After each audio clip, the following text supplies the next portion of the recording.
El diagnóstico del síndrome de Larva migrans. Para hacer el diagnóstico del síndrome de Larva migrans, como siempre es importante ir cumpliendo paso por paso. Principalmente lo principal es el diagnóstico clínico epidemiológico.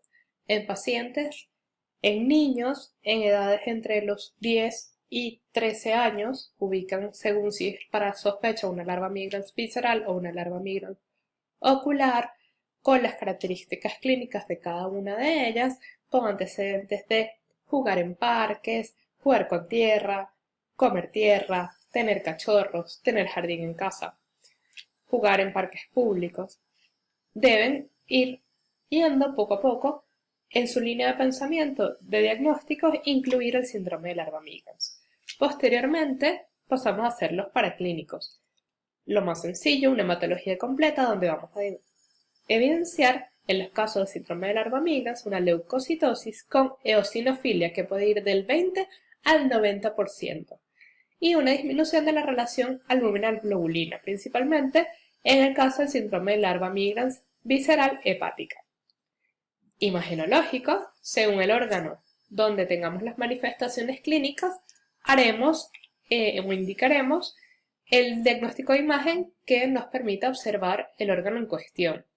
Para el síndrome de Larva migrans visceral hepático, el eco tiene muy buena resolución y nos permite evidenciar los granulomas hepáticos y se pueden estudiar muy bien. Para pulmón, unas rayas X de tórax y una tomografía, y según cada órgano, según la localización de cada órgano, se indicará el estudio de imagen que mejor permita estudiar dicho órgano. Como diagnóstico parasitológico, recordemos que lo que define el diagnóstico parasitológico es lograr evidenciar el parásito. Lo que nos va a dar el diagnóstico parasitológico es que nosotros podamos ver el parásito de alguna manera y eso será el diagnóstico definitivo. Sin embargo, en este caso es muy difícil tener un diagnóstico parasitológico porque supondría hacer biopsias, porque de otra manera no hay forma de ver el parásito, ya que los huevos solo son eliminados en el caso de los perros, porque el hombre, al no albergar la forma adulta, no es capaz de eliminar huevos por las heces. Entonces, el diagnóstico parasitológico se restringe en casos donde se haga biopsia en el estudio de la lesión de ocupación de espacio en el órgano en el que esté, el anatomopatólogo decida reportar que evidenció larvas de algún tipo de parásito en esa muestra, en esa biopsia.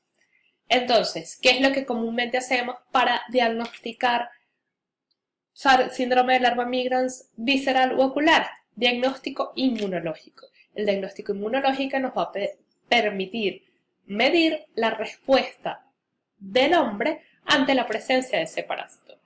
¿Qué pruebas hacemos para el diagnóstico inmunológico? Hacemos ELISA. Hacemos ELISA donde vamos a medir anticuerpos de tipo IgG. Pero ¿qué pasa?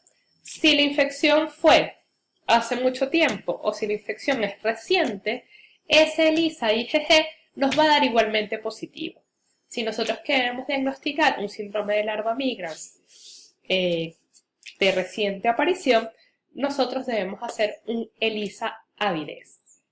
¿Qué es el ELISA avidez? El ELISA avidez es una prueba que nos permite medir niveles de anticuerpos IgG, pero con la avidez lo que queremos medir es la fuerza de unión entre ese antígeno y ese anticuerpo. Recordemos que mientras más tiempo tiene la infección, más tiempo tienen ese antígeno y ese anticuerpo de conocerse, con lo cual esa fuerza de unión entre ellos es más fuerte. Sin embargo, si es una infección reciente, la fuerza de unión entre ellos va a ser débil, dándonos o indicándonos entonces que es una infección de muy poco tiempo, es decir, una infección aguda.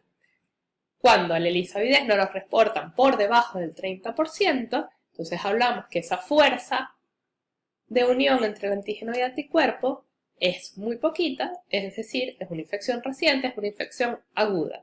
Entre el 30 y 50% es inespecífico y superior al 50% nos habla de que el antígeno y el anticuerpo tienen una fuerza de unión muy alta, con lo cual es una infección crónica. El tratamiento de elección para el síndrome de Larva migrans visceral va a ser el albendazol. Según el órgano en el que se encuentre, recibirá o se indicará un esquema de tratamiento diferente con unas duraciones diferentes según el órgano.